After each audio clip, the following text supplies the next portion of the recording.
Hi guys, ആദ്യം തന്നെ ഞാൻ നിങ്ങളോട് ക്ഷമ ചോദിക്കുന്നു. 2 ദിവസം എനിക്ക് വീഡിയോസ് ഒന്നും ചെയ്യാൻ പറ്റിയില്ല. തൊണ്ടയിൽ നല്ല ഇൻഫെക്ഷനും പനിയും ചുമയൊക്കെ ആയിട്ട് ഭയങ്കരമായിപ്പോയി. സൗണ്ടേ ഉണ്ടായില്ല. അതുകൊണ്ട് വീഡിയോ ഒന്നും ചെയ്യാത്തത്. ഇപ്പോൾ കുറച്ച് ഓക്കെ ആയി. എന്നാലും സൗണ്ടിൽ ചെറിയ പ്രശ്നമുണ്ട്. ഇനി കണ്ടിന്യൂ ചെയ്യാൻ ശ്രമിക്കും. ഇന്ന് ഞാൻ ഫേഷ്യൽ ബ്ലീച്ചും അതിന്റെ സൈഡ് എഫക്റ്റിനെയും കുറിച്ചാണ് സംസാരിക്കുന്നത്. ഞാനൊരു ബ്യൂട്ടീഷ്യനാണ്, അതുകൊണ്ട് എനിക്കറിയാവുന്ന കാര്യങ്ങൾ ഞാൻ നിങ്ങളോട് ഷെയർ ചെയ്യുന്നു. ഫേഷ്യൽ ബ്ലീച്ച് നമുക്ക് ഇൻസ്റ്റന്റ് കളർ തരും. സ്പോട്ടിൽ തന്നെ നമുക്ക് അതിന്റെ മാറ്റം കാണാൻ പറ്റും. അതേപോലെ അതിന് സൈഡ് എഫക്റ്റും ഉണ്ട്. നമ്മുടെ സ്കിന്നിന് നല്ലപോലെ ഡാമേജ് ആക്കാനും തുടങ്ങും. ഫേഷ്യൽ ബ്ലീച്ചിലുള്ള കെമിക്കൽസ് ഹൈഡ്രോജൻ പെറോക്സൈഡും അമോണിയയും നമ്മുടെ സ്കിന്നിനെ ഇറിറ്റേഷൻ ഉണ്ടാക്കും. റെഡ്നെസ് ഉണ്ടാവും, ഫീലിംഗ് ഉണ്ടാവും. സെൻസിറ്റീവ് സ്കിൻ ഉള്ളവർക്ക് കൂടുതൽ പ്രോബ്ലം ഉണ്ടാവും. ഇത് പെട്ടെന്ന് റിയാക്ഷൻ കാണിക്കും.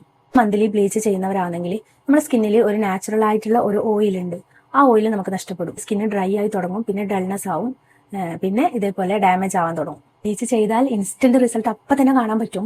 പക്ഷെ അത് കുറച്ച് മണിക്കൂറുകൾ മാത്രമേ നമുക്ക് ഉണ്ടാവൂ. പിന്നീട് അത് കൂടുതൽ ഡാർക്ക് ആവാനും അതേപോലെ ഹൈപ്പർ പിഗ്മെന്റേഷനിലേക്ക് പോകാൻ സാധ്യത കൂടുതലാണ്. ചില ആൾക്കാരുണ്ട്, ഫാൻസി കടയിൽ നിന്നൊക്കെ ഈ ബ്ലീച്ചിന്റെ ചെറിയ പാക്കറ്റ് ഉണ്ട്, അത് വാങ്ങിയിട്ട് 35 രൂപ 45 രൂപേന്റെ ഒക്കെ അത് വാങ്ങിയിട്ട് ഫേസിൽ അപ്ലൈ ചെയ്യും, പെട്ടെന്ന് റിസൾട്ട് കിട്ടാൻ വേണ്ടിയിട്ട്.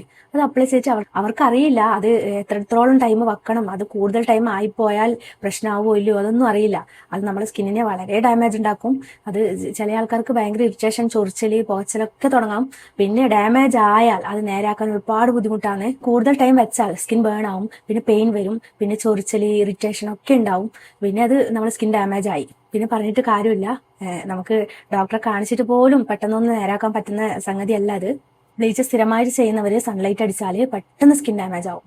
അത് ഉറപ്പാണ്. കൊളാജൻ നഷ്ടപ്പെടും, ലൈൻസ് വരും, വിങ്കിൾസ് വരും. ഇതിനൊക്കെ സാധ്യത കൂടുതലാണ്. ചില ബ്ലീച്ചിങ് പ്രൊഡക്റ്റില് കെമിക്കൽ കണ്ടൻസ് കൂടുതലുണ്ടാവും, മെർക്കുറി പോലുള്ളത്. അണ്ടർആംസിൽ വരെ ബ്ലീച്ച് ചെയ്യുന്നവരുണ്ട്. അവിടെയൊക്കെ അത്രക്കും സെൻസിറ്റീവ് സ്കിന്നാണ്, പെട്ടെന്ന് തന്നെ ഡാമേജ് ആവും. ആവുന്നത് ചെയ്യാതിരിക്കുക. നിങ്ങൾ കാണാറില്ലേ മാജിക് സോപ്പ്, ഗർ സോപ്പ് എന്നൊക്കെ പറഞ്ഞിട്ട് ഒറ്റ യൂസിൽ തന്നെ ഫുൾ ടാൻ റിമൂവ് ആയി എന്ന് പറഞ്ഞ് ഇൻസ്റ്റന്റ് റിസൾട്ട് കാണിക്കുന്നത്?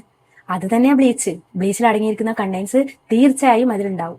ഇത്രയും പവർഫുൾ ആയ സോപ്പ് നമ്മൾ കണ്ടിന്യൂ ഡെയിലി യൂസ് ചെയ്താൽ നമ്മുടെ സ്കിൻ തീർച്ചയായും മൊത്തത്തിൽ ഡാമേജ് ആവും. അത് ഉറപ്പാണ്. ചില ഫാമിലിയിൽ നമ്മൾ യൂസ് ചെയ്യുന്ന സോപ്പ് തന്നെയാണ് നമ്മൾ കുട്ടികളും യൂസ് ചെയ്യാറ്, അല്ലേ?